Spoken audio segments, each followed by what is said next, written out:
구독자 여러분 안녕하십니까? 제가 날마다 안녕하십니까? 라는 말로서 이 영상을 찍고 있는데요. 오늘은 다시 이 안녕하십니까? 라는 말에 대해서 생각을 하게 돼요.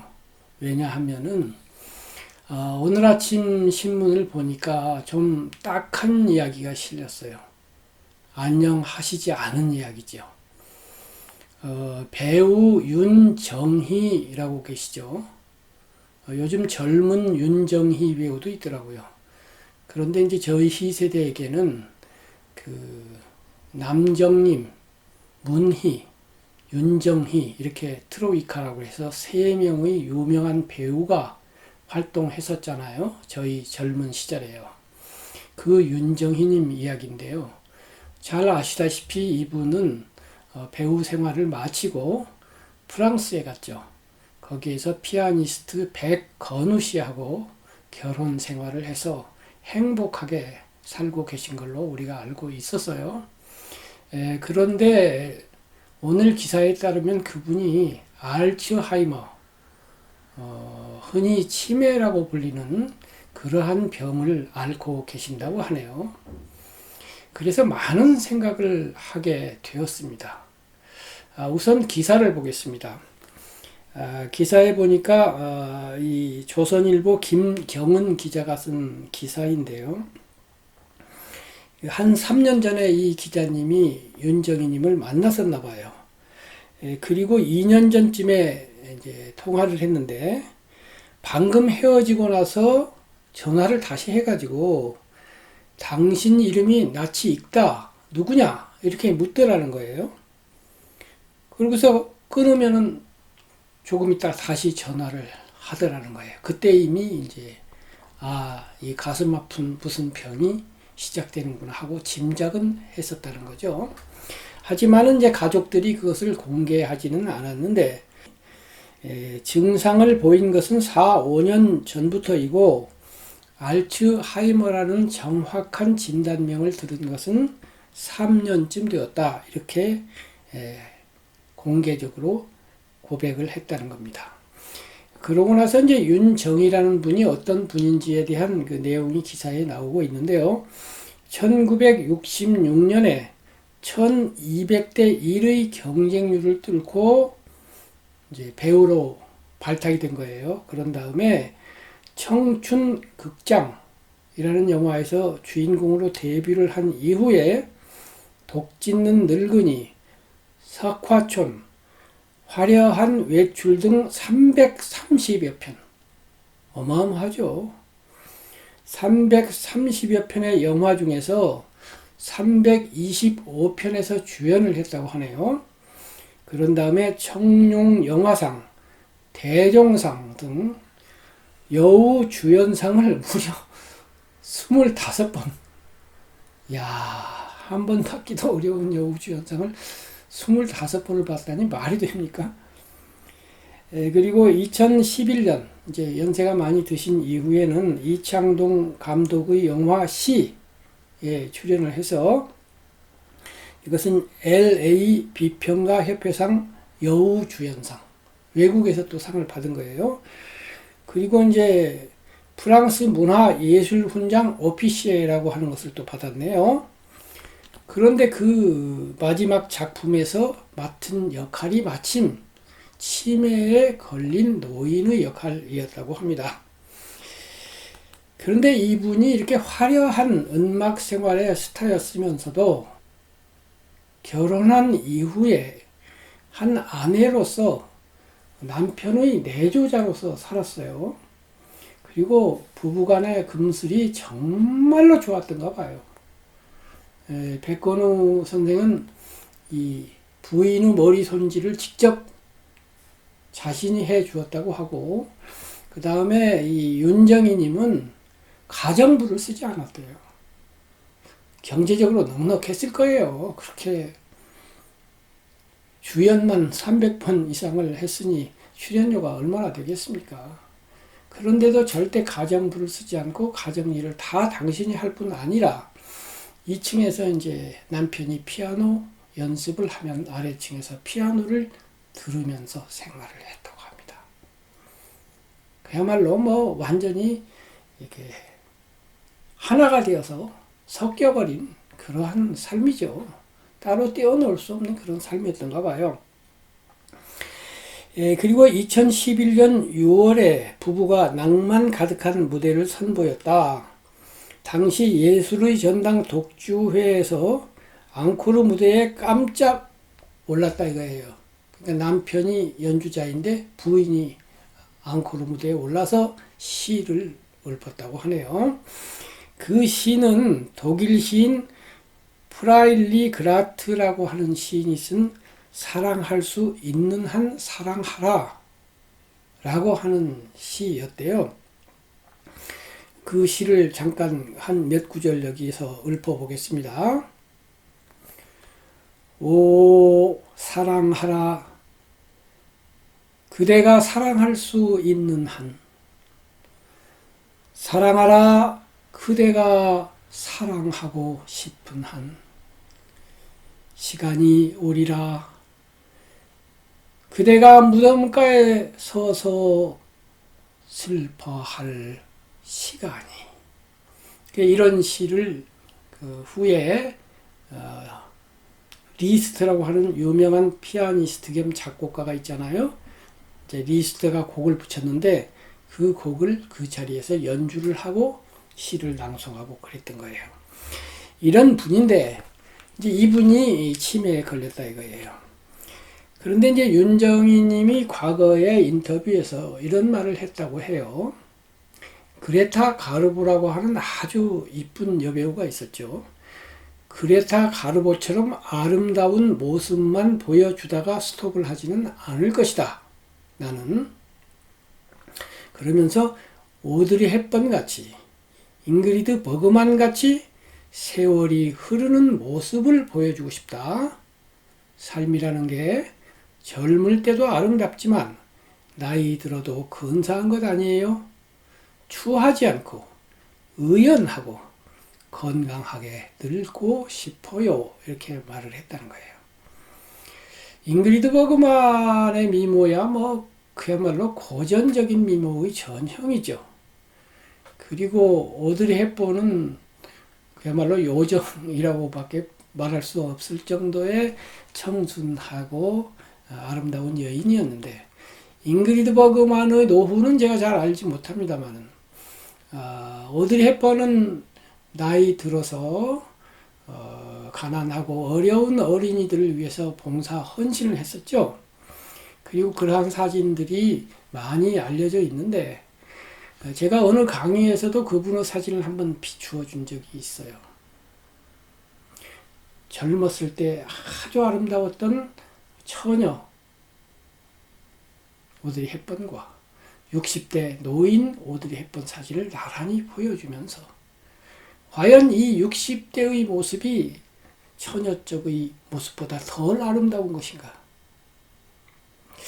그 많은 분들이 그렇지 않다고 대답을 하더라고요. 나이 들었으면서도 굉장히 품격 있고 고상하고 그야말로 너무나 곱게 늙었을 뿐 아니라 나이 40이 되면 자기 얼굴에 책임을 지라는 말이 있는데 그야말로 자기 얼굴에 철저하게 책임을 진 그 이상 책임 정도가 아니라 그 이상의 고상한 제가 늘 말씀드린 1.5 남을 배려하는 마음으로 살아온 것이 얼굴에 그대로 나타나요. 제가 사람 사진을 보고 감동하는 경우 사람 얼굴 모습을 보고 그 얼굴 모습에서 풍겨지는 인품과 고귀함 때문에 감동하는 경우는 그렇게 많지 않아요. 특히 동시대를 살았던 사람으로서는 거의 드뭅니다. 근데 오드리 헵번의 사진을 보면 감동을 받게 돼요. 정말 이렇게 늙었으면 좋겠다 라고 하는 그런 얼굴이거든요. 겸해서 제가 사진 하나를 더 말씀드리면 제가 미얀마에 가서 명상을 한 적이 있어요. 그래서 명상 끝난 다음에 이제 투어를 하는데 어느 그 집에 갔어요. 그 조그마한 슈퍼 같은 데인지 약국인지 그래요. 근데 한쪽에 스님 사진을 하나 갖고 있는데, 듣고 보니까 그 사진은 거의 미얀마 사람들이 많이 갖고 있는 어떤 고승의 사진이에요. 한 70대 스님이에요. 그 사진을 제가 사가지고 왔습니다. 불행하게도 중간에 잃어버렸는데 계속해서 그 사진의 원판을 다시 구하려고 하지만 아직 구하지 못하고 있어요. 왜 그러면 제가 그 사진을 굳이 사가지고 왔을까요? 이름도 모르는 스님인데 똑같아요. 사진 자체가 완전히 고승 그 자체예요. 이 고승이란 말은 너무 딱딱해요. 무슨 스님이란 말도 필요 없어요. 스님이 아니어도 상관없어요. 그야말로 해탈자의 얼굴이에요. 아무런 근심 걱정이 없는 70대 노인 얼굴은 아마도 이럴 것이다. 부처님과 그분의 제자들은 아마도 이런 얼굴을 했을 것이다.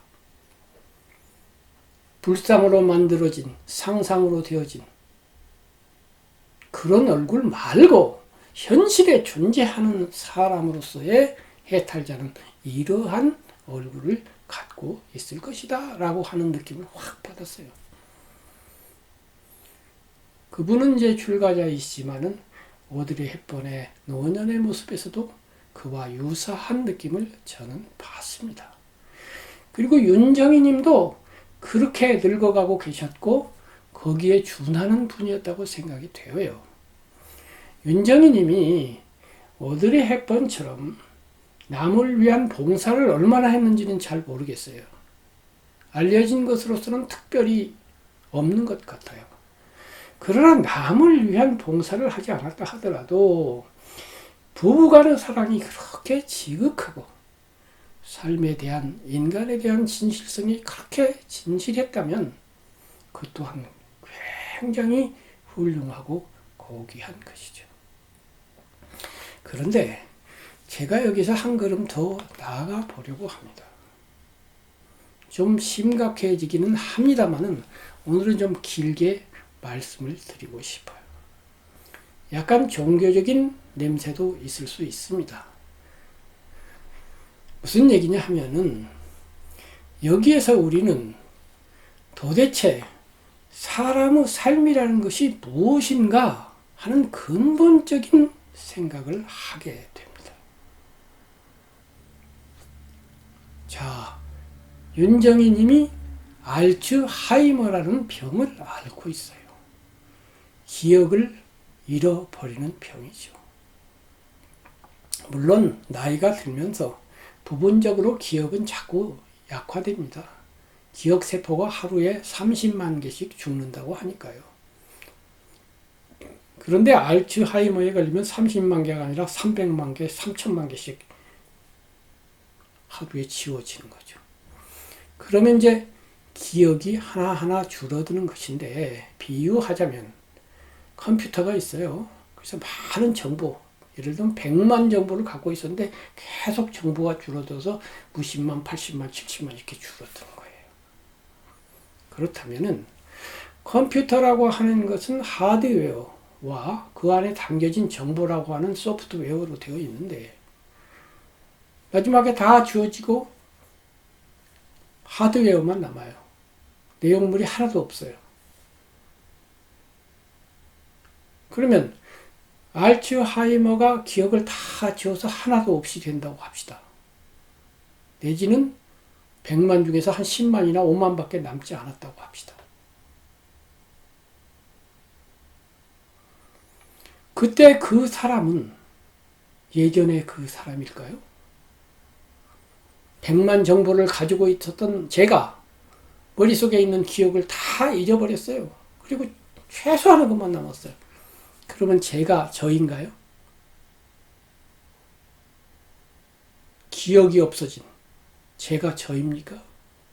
저의 지식도 다 없어지고 저의 감성조차도 자식을 사랑하고 가족을 사랑하고 이웃을 걱정하고 했던 것도 다 없어졌어요. 화낼 줄도 모르고 슬퍼할 줄도 몰라요. 아무런 아는 것이 없어요. 컴퓨터만 남은 거예요. 정보는 없는 거예요. 이런 사람이 나인가요? 혹은 사람인가요? 물론 사람이죠. 그러나 물리적인 사람 말고 인간적이라고 하는 의미에서의 사람일까요? 이른바 식물 인간이 되어 누워있는 그분은 물리적으로는 물론 사람이죠. 근데 아무것도 인지하지 못하고 인식하지 못하는데 그분이 인간적 의미에서 사람인가요? 한 걸음 더 나아가보자고요. 그래도 그 상태는 10만 정보, 100만 정보 중에 10만이나 5만은 남았어요. 근데 이제 죽습니다. 죽어서 여기 누워있어요. 몸은 사람이죠. 근데 이제 5만 정보조차 다 없어졌을 뿐 아니라 생물학적인 기능도 다 정지가 되었습니다. 그 사람이 그 사람인가요? 살아있을 때의 그 사람인가요? 그 몸이? 정신과 마음이 없어진 상태인데요. 그럼 또 사람이 아닌가요? 과거 기억을 다 제거하고 그냥 물리적으로 보면 하나의 물건이에요. 사람 아니에요. 돌멩이나 나무 토막이나 똑같은 사람이죠. 물건이에요. 군대에서는 사람의 시신을 물품 번호 10번인가로 분류한다고 그래요. 예를 들면 의복이 1번, 신발이 2번, 뭐가 3번 하는 식으로 해서 10번인가 몇 번인가 된대요. 죽은 사람의 몸을 하나의 물품으로 보는 거죠. 그것이 잔혹한 것 같지만 냉정하게 보면 물리적으로는 이상하다고 할 것도 없어요. 자, 그러면 사람의 삶은 비록 치매에 걸리지 않는다고 해도 어느 순간 치매보다 더 나쁜 정신이 모두 소멸되어 버리는, 지워져 버리는 그러한 상태에서 끝마쳐지게 됩니다. 여기서 제가 묻고 싶은 것은 그것입니다. 그렇다면 그때 그가 평생에 걸쳐서 살아온 모든 행위, 아름다웠던 행위, 훌륭했던 행위, 고상했던 행위, 혹은 그 반대로 나빴던 행위들은 다 어디로 가는 것일까요? 컴퓨터에서 지워지는 것처럼 싹 지워져 버리고 이 우주에서 증발되어 버리는 것일까요? 많은 사람들이 그렇게 생각을 합니다. 이것을 불교에서는 단멸론이라고 합니다. 단멸. 끊어질 단, 사라질 멸 해서 끊어져서 다 없어져 버린다. 이것은 필연적으로 삶을 허무주의로 몰고 가게 됩니다. 왜냐하면 그가 평생 동안 아무리 고귀하고 훌륭한 일을 했다 하더라도 죽고 나면 말짱, 세상 말로 황이 되어버리는데, 그러니까 본질적으로 고귀한 것도 아무 의미가 없고 고귀하지 않은 것도 아무 의미도 없어요. 그러니까 단멸론은 가치의 단멸론으로 가고 의미의 단멸론으로 가고, 그렇게 되면 허무주의, 이 세상에 가치라는 건 존재하지 않는다라고 하는 사상으로 귀결이 될 수밖에 없습니다.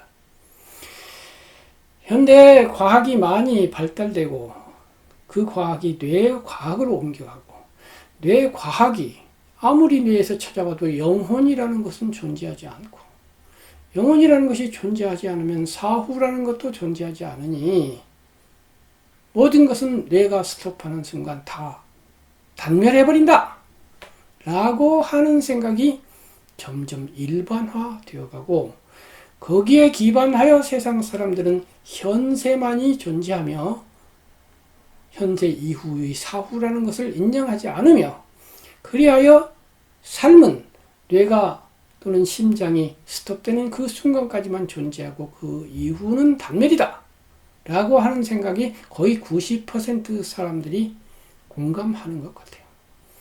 그러다 보니까 정밀하게 뭐 철학적, 논리적, 사상적 그런 구축을 한 것은 아니지만 아마니의 자신의 마음속에 어떻게든 살아남아야 된다.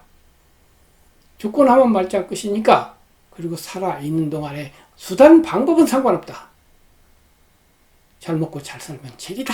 라고 하는 허무주의에 입각한 이 허무주의는 필연적으로 또한 쾌락주의, 물질주의, 현실주의, 금전주의 혹은 명예주의 이런 쪽으로 흘러가게 되어 있습니다.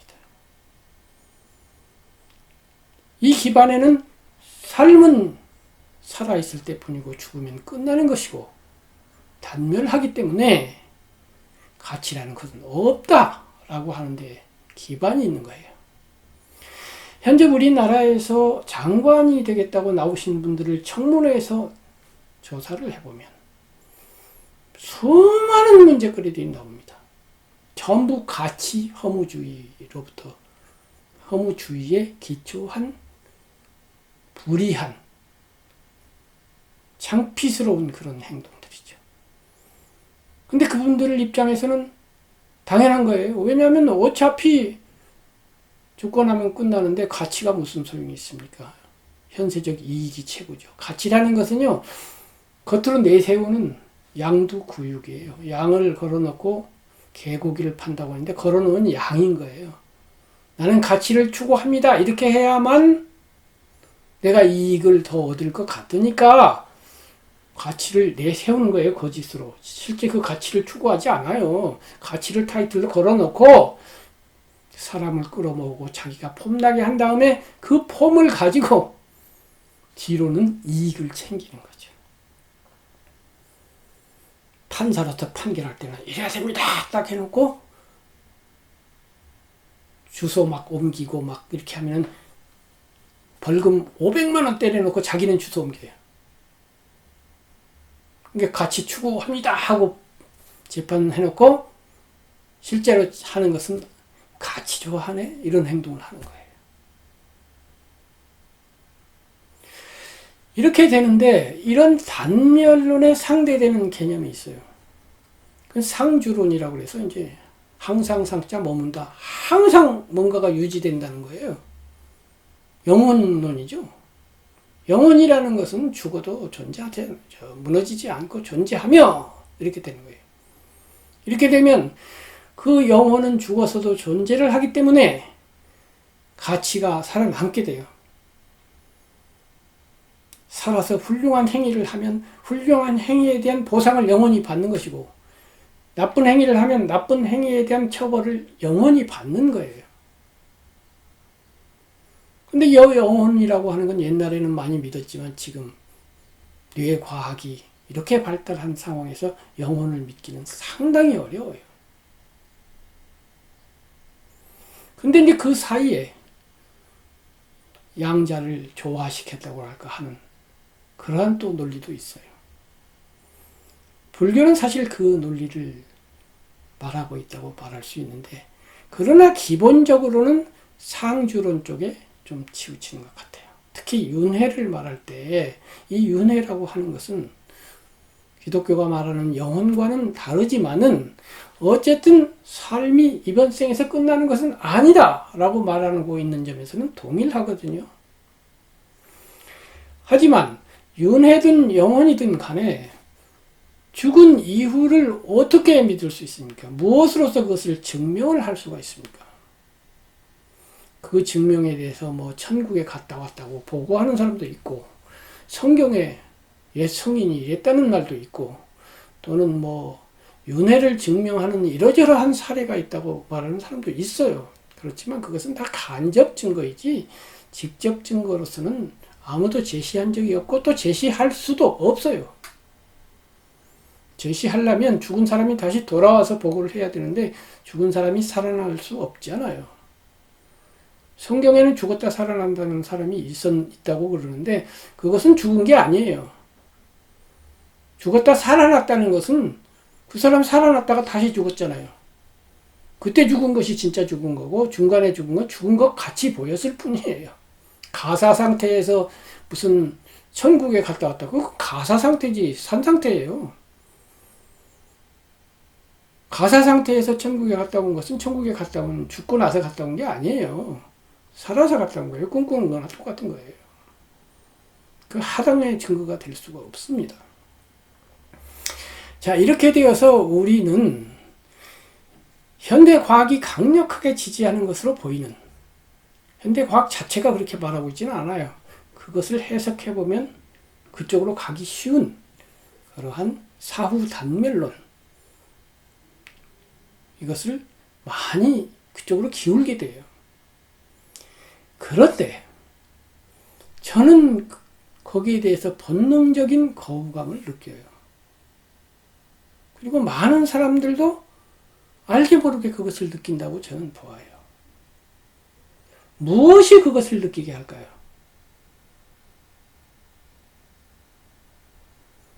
정의감입니다. 정의. 즉, 정의라는 건 뭐예요?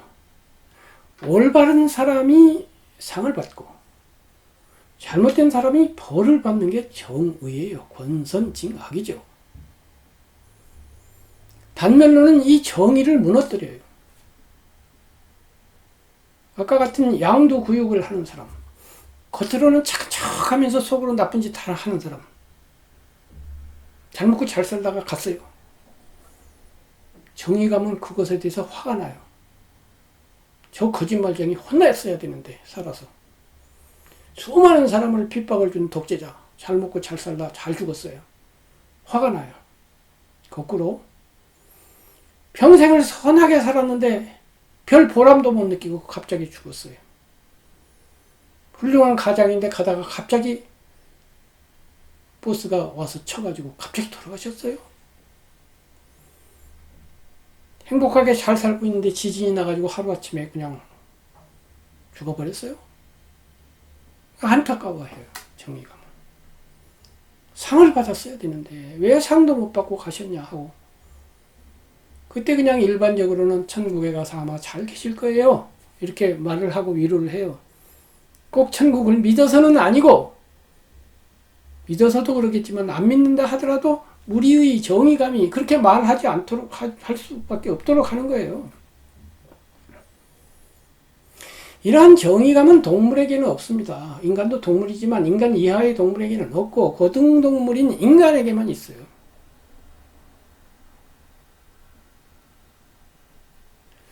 그러한 정의감이 가치를 근본적으로 무너뜨리는 이러한 단멸론에 대한 거부감으로 나타나는 거예요. 그리고 그 정의감은 필연적으로 정의를 실현시키기 위해서 사후를 가정하게 해요. 사후가 증명되어서가 아니에요. 증명은 안 되었지만 그랬으면 좋겠다라고 생각하는 거예요. 희망하는 거예요. 그 희망이 더욱 강화되면 믿음이 되죠. 믿는다는 것은 무엇인가요? 믿는다는 것은 확인되고 검증된 것은 믿을 필요가 없습니다. 내가 여기 존재한다 라고 나는 믿는다. 이건 말도 안 돼요. 확인되는데. 하나에 하나를 더하면 둘입니다 라고 믿을 필요 없어요. 알면 돼요. 확인되는 것은 보고, 본 것은 알고, 알면 검증되고 끝이에요. 증명이 필요 없어요. 자명이에요. 스스로 증명돼요. 보증을 설 필요가 없어요. 수학에서 수많은 증명이라는 것이 있지만 그 증명의 전제는 증명할 필요가 없는 명징한 사실을 전제로 하고 있어요. 하나에 하나를 더하면 둘이 된다. 이거 증명할 필요 없는 거죠. 삼각형은 모서리가 3개인 도형이다. 증명할 필요가 없고 증명할 수도 없어요. 그냥 그런 거예요. 마찬가지로 증명할 필요가 없어요. 보고 확인한 것은. 사실은 그런 거예요. 사실이라고 하는 것은 증명할 필요가 없는 건데, 믿음은 사실이 아닌 것을 대상으로 해요. 하느님은 볼 수 없고 증명할 수 없기 때문에 믿는 거예요. 하느님이 여기 있는 것처럼 눈에 보이면 뭐 하려고 믿습니까? 하느님 보라, 여기 있잖아. 그럼 그만이지. 믿으십시오. 믿어라. 왜 믿어요? 339를 믿을 필요가 있어요? 5525. 왜 믿어요? 알면 되지. 알무 대상이 아니라는 것, 믿음의 대상이라는 것은 안 본다는 것, 못 본다는 것이에요. 못 보기 때문에 있을 것이다 라고 추리하거나 추론하는 것이 믿음이죠.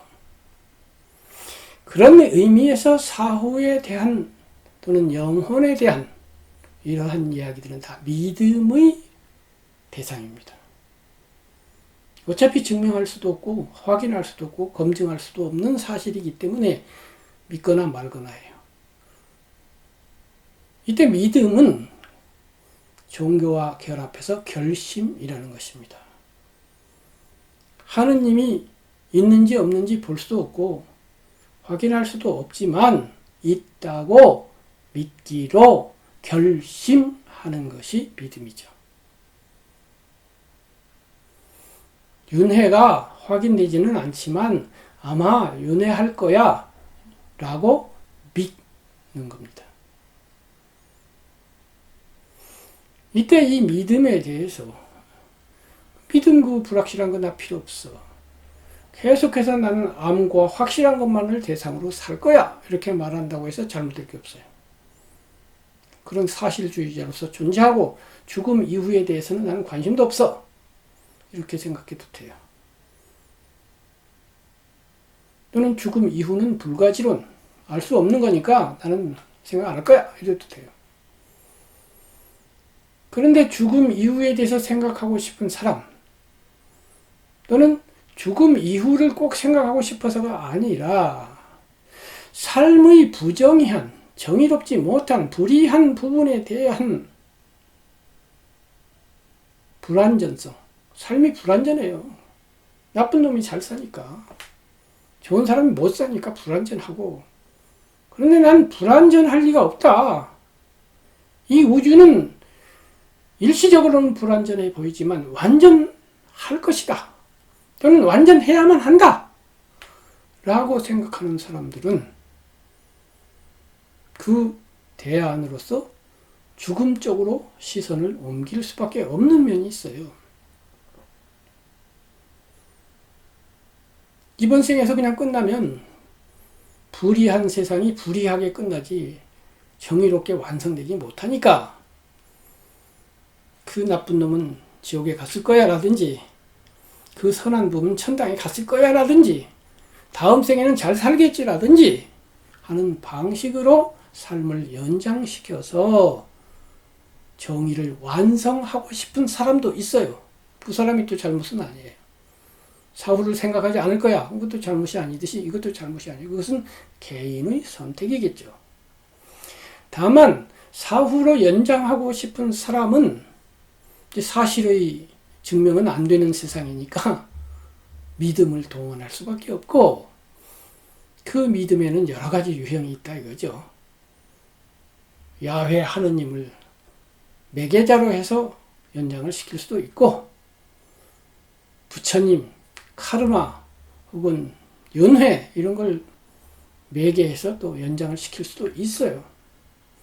그 어느 편이든지 간에 이렇게 해서 사후로 삶을 연장함으로써 살아생전의 불의를 완성하고 싶어 하는 사람, 저는 그런 사람 중에 한 사람이에요. 제가 이러한 생각을 하게 된 것은 보편적, 원리적, 신학적, 종교적, 철학적, 논리적 이런 탐구를 통해서 된 것도 있고 또 하나는 개인적인 경험, 체험, 환경과도 관련이 있어요. 지금 저는 이 이야기를 윤정희라고 하는 유명한 배우님의 치매로부터 시작을 했어요. 그리고 그분이 그렇게 훌륭한 삶을 살았으면서도 그 삶이 다 지워져 가는 것, 그럼에도 불구하고 그분이 그분인가? 라고 하는 본질적인 질문을 던졌어요. 삶을 현세적으로만 보고 물리적으로만 본다면 100만 정부가 50만 정보로 줄어들었을 때 윤정이도 50만으로 줄어드는 거예요. 그리고 그분이 사멸해버리면 윤정이는 소멸해버려요. 없어진다고요. 그분이 아름다웠던 거 다 소용없고, 그분이 선했던 거 다 소용없고, 그분이 했던 사랑 다 소용없어요. 아까 이 시에서 시인은 오 사랑하라 그대가 사랑할 수 있는 한, 사랑하라 그대가 사랑하고 싶은 한, 이렇게 말을 하고 있어요. 하지만 무슨 소용입니까? 사랑해서 어쩌라고요? 죽으면 전부 무, 없을 무자 무가 되어버릴 뿐인데. 사랑은 허무한 거예요. 사랑 하나하나 마찬가지인 거예요. 무로 돌아간다면. 그렇지만 저와 같이 삶이 사후에도 연속된다고 하는 믿음을 갖기로 결심을 하면,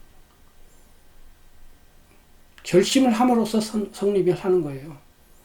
그러니까 다른 사람은 또 다른 믿음 결심한다고 해서 잘못된 게 아니에요. 누가 옳고 그른 게 없어요. 저마다 자기의 주관적인 인격을 가지고 결심하는 거예요. 결심을 하면 가치의 무의미, 가치의 허무로부터 빠져나올 수가 있다고 저는 생각을 해요. 윤회든지 간에 혹은 천국이든지 간에 지옥이든지 간에 사후가 계속 뭔가 연속되는 면이 있다고 하면, 비록 100만 정부가 50만 정부로 줄어든 상태에 있다고 하더라도 윤정희님은 그 50만 정부를 완전히 잃어버린 것이 아니에요. 윤정희라고 하는 몸뚱어리에서, 그 뇌에서는 지워졌어요. 그러나 그 뇌 아닌 그 어느 곳에 그것이 옮겨져서 저장이 된 거예요. 유태교에서는 이것을 거대한 우주 디스크를 상정을 합니다. 우주에서 생겨나는 모든 것들을 담는 거대한 우주적인 디스크, 정보 저장소가 있다는 거예요. 저도 구글에서 제공하는 구글 드라이버라고 하는 데에다가 제가 컴퓨터에서 작업한 것들을 다 입력을 해놨어요. 그래서 혹시 몰라가지고 한 번 복사해서 두 번을 입력을 해놨어요. 그러면서 야, 구글이라는 데는 정말 대단하구나.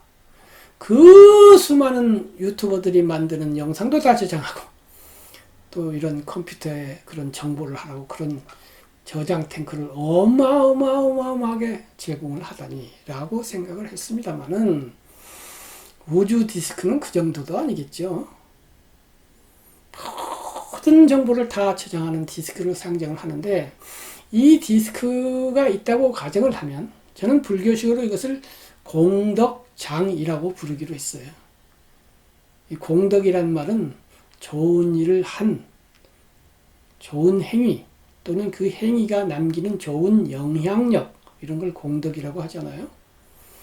그 반대로 악덕이 있는데, 악덕이 저는 저장되기는 바라지 않아요. 우주 디스크에서는 악덕은 저장 안 했으면 좋겠어요. 그런데 공덕은 좀 저장을 했으면 좋겠어요. 그래서 공덕 디스크, 거대한 우주의 공덕 디스크인데, 이 디스크를 이제 한문으로 장 그래요. 냉장고 할 때 장, 감출장, 저장한다는 장이에요. 그래서 공덕장, 공덕 디스크인데, 이 공덕 디스크를 가정을 하는 거예요. 믿기로 결심하는 거죠. 진짜 있다는 게 아니에요. 믿기로 결심하는 거예요. 불교에서는 이 극락세계를 다른 이름으로 공덕장이라고 그래요. 극락세계라고 하는 것이 실제로 존재한다는 게 아니라 선한 행위의 불멸을 그런 식으로 말을 하는 거예요. 그것이 뭐 기독교에서 말하는 천국이라도 상관없어요. 그것도 공덕장의 일종의 해석하기 나름이에요. 어쨌든 그런 거대한 공덕장에 혹은 우주 디스크에 모든 것이 기록된다고 믿는다면 100만 정보가 10만 정보로 줄어든 상태의 우리 어머니, 우리 할머니의 잃어버린 90만 정보는 그 90만 정보에 들어있던 수많은 아픔, 슬픔, 눈물, 회한, 선함, 아름다움은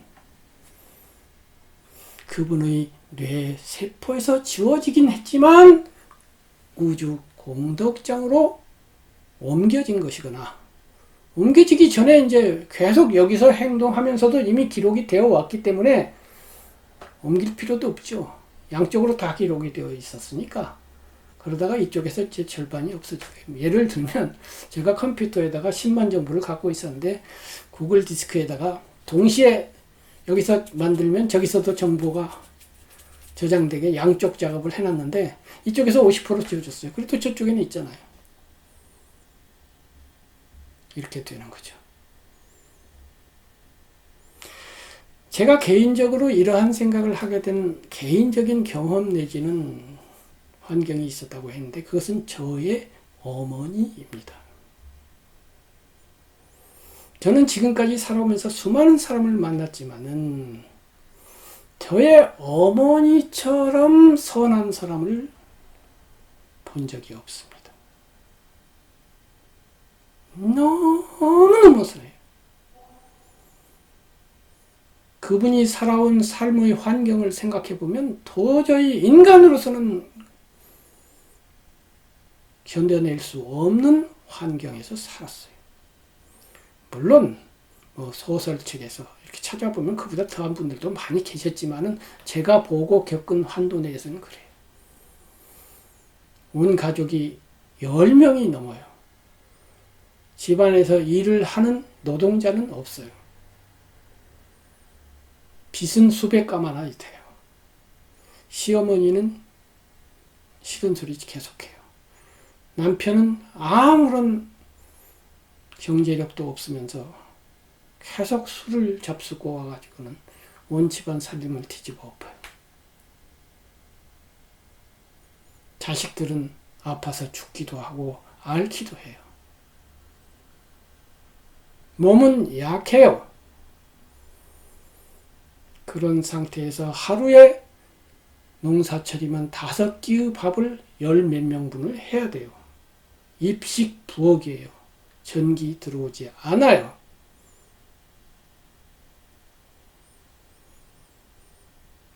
열 명 식구가 내놓는 빨래는 얼마나 많습니까? 당연히 세탁기 없지요. 전기가 없는데요. 추운 겨울에 얼음을 뚫고 찬물에서 세탁을 해야만 해요. 겨를 아플 시간도 없어요. 그런데 제가 21살 때 어머니가 돌아가셨는데 한 16살 때까지 같이 살다가 저는 서울로 왔거든요. 저는 어머니 얼굴에서 단 한 번도 짜증이나 화나 분노를 표시한 것을 본 적이 없어요. 한 번도 짜증낸 적이 없고 한 번도 화를 낸 적이 없어요. 근데 그것을 끙끙 참고 안으로 참고 애를 썼으면 세월이 수십 년 흐르는 동안에 얼굴이 찌들어가지고 새카매지거나 표독해지거나 해야 되잖아요. 근데 아니에요. 항상 온유하고 항상 평화롭고 항상 따뜻하세요. 이것이 저의 주관적인 생각일 수가 있어요. 왜냐하면 나의 어머니니까. 하지만 같은 마을에 사는 동년배 많은 어머니들이 저의 의견에 동감해요. 제가 어느 땐가 집사람하고 고향에 가서 어머니 산소에 들렀다가 내려오는 길에 어머니 친구들이, 그때는 이제 할머니들이죠, 길바닥에 앉아서 야채를 다듬고 계시더라고요. 그래서 웃으면서 그분들에게, 저희 집사람에게 저희 어머니가 얼마나 착한 분이었는지 말씀해 주세요. 그랬더니 한 분이 그 아들 보면 몰라 이러시더라고요. 그랬더니 제가 아니 어떻게 저하고 어머니를 비교하세요? 그랬더니 하기야 그래.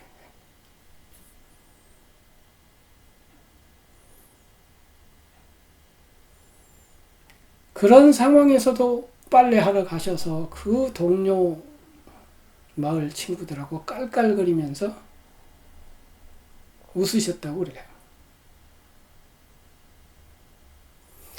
그렇게 선하고 희생적이고 아름답게 사셨지만은 단지 46년 만에 세상을 떠나셨어요.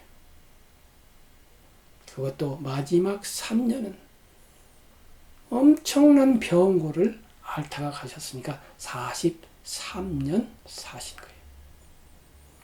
그 43년 동안 보람을 느끼는 일은 거의 없었어요. 그래도 보람이라면 보람, 의지라면 의지라고 할 수 있는 것은 할아버지께서 워낙에 인자하셔서 며느리를 계속 다독여 주시고, 밥을 할 때면 같이 가서 며느리를 위해서, 요리는 못하시지만은 불을 때 주신다든가 잔잔한 일을 도와주셔요. 그리고 집안의 걱정거리를 같이 상의하면서, 그러니까 시아버지하고 며느리가 거의 부부처럼 그렇게 의논해 가면서 사셨고, 자녀들 중에 그래도 공부 잘하는 애들이 덜어 있어서 이번에 1등 했어요. 그거 기뻐하시고, 그런 한두 가지는 있었지만은 43년 동안 별 보람을 못 느끼셨어요. 더군다나 친정에는 홀어머니가 계세요. 홀어머니가 고생 하시는 거예요.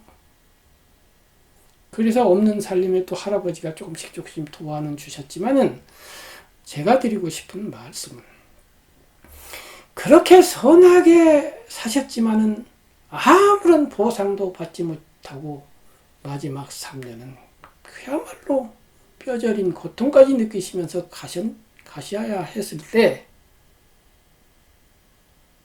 세상에 저희 어머니같이 선했지만 보상받지 못하고 삶을 마친 사람이 한두 명이겠습니까? 그런 세상에 수많은 어머니, 수많은 할머니, 수많은 아버지, 수많은 할아버지, 수많은 형제, 수많은 사람들을 위해서라도 저는 삶은 이번 생에서 끝나서는 안 된다고 주장하고 싶어요. 그것이 사실이 아니어도 사실이어야 한다고, 당위적인 사실일 수밖에 없고 사실이지 않으면 안 된다고 저의 본능적인 정의감이 강력하게 말해요. 그리고 이 정의감에 입각해서 삶이 아름답고 훌륭하고 선한 것은 결코 소멸하지 않는다 라는 믿음을 확립하면, 적어도 저의 경험으로서는 거기에 기초하여 삶의 가치가 서며 의미가 쓴다고요. 허무주의로부터 일어나는 거예요. 양두구육을 하지 않아도 되는 거예요.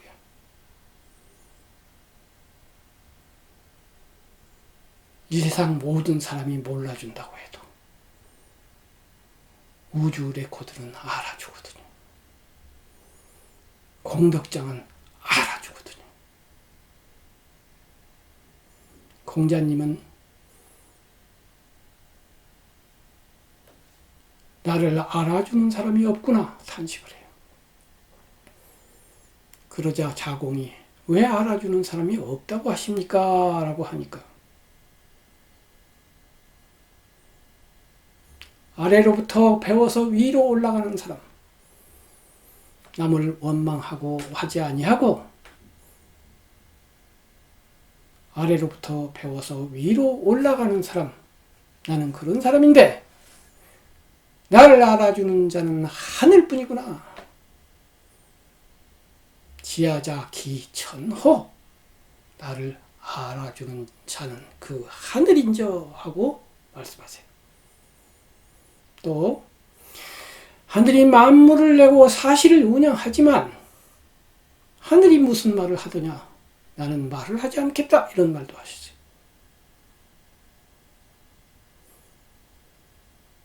그런데 그 하늘은, 나를 알아주는 하늘은 어떻게 알아줄까요? 성경에서는 하늘이 직접 말을 해요, 하느님이. 그렇지만 동양사상에서는 하늘이 말을 한 적은 없어요. 하늘은 우주 레코드로서 기록을 하는 거예요. 공구라는 친구가 제법 열심히 뛰고 있구만, 이렇게 알아주는 거예요. 그렇게 하늘을 상대하는 사람,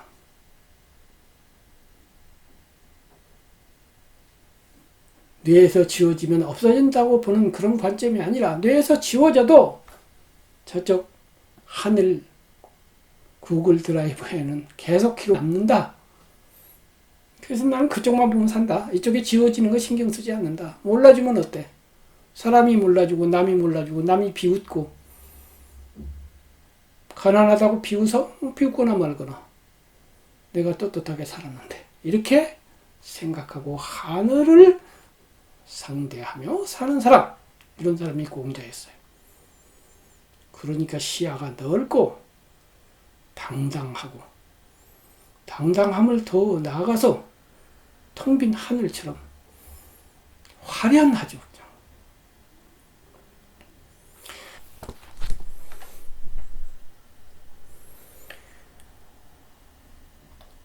오늘 윤정희 님이 알츠하이머에 걸린 상황에 대해서 한현우 조선일보 논설위원은 이런 말을 했어요. 윤정희의 마지막 작품은 2010년 개봉한 영화 시다. 중학생 손자와 함께 살면서 치매를 앓는 66세 여성 역할이었다. 그때 실제로 66세였던 윤정희는 치매가 현실이 되리라고는 생각하지 못했을 것이다. 윤정희는 개봉 당시 여배우로는 나이 먹어가는 모습을 보여주고 싶고 관객들이 그럴 수 있는 용기를 준다면 정말 행복할 것이라고 했다. 우리가 사랑했던 여배우는 자신의 역할을 다하고 무대에서 내려가고 있다. 그의 아름다운 마무리를 위해 관객들이 용기를 불어 넣어줄 차례다 라고 적었습니다. 하지만 어떻게 용기를 넣어줄까요? 말을 해도 알아듣지 못하는 이 배우에게 어떻게 용기를 넣어줄 수 있겠습니까? 또 저희 어머니처럼 이미 돌아가셨는데요. 어떻게 그분에게 당신의 삶은 헛되지 않았다고 말씀드려줄 수 있을까요?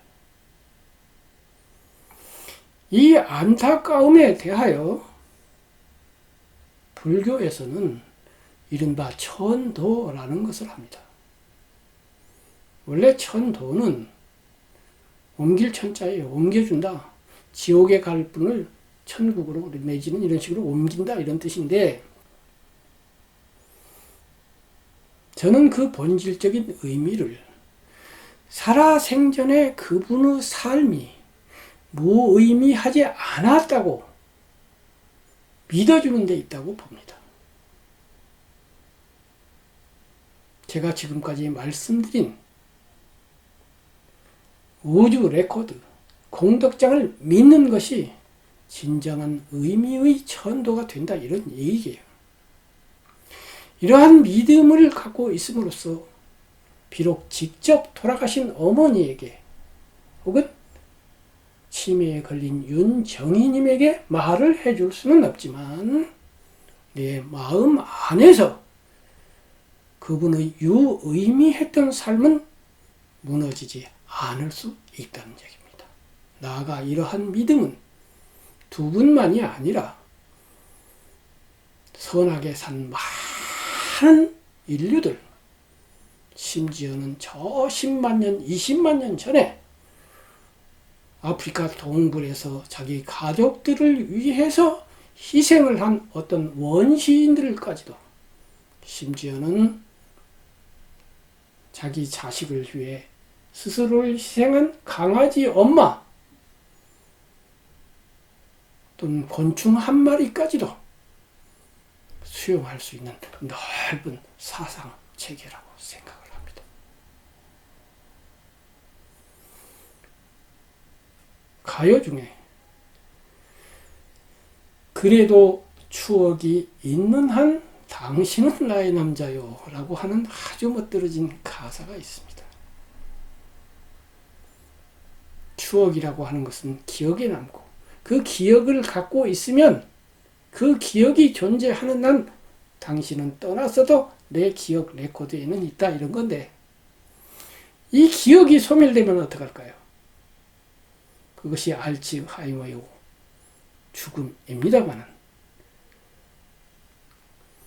그 대안으로 저는 우주 레코드, 우주 구글 드라이브를 말씀드리는 것이고, 그래서 이 가사를 다시 바꾸어서 그래도 공덕장이 있는 한 세상 모든 선한 사람들, 세상 모든 아름다운 행위들, 세상 모든 유의미한 것들은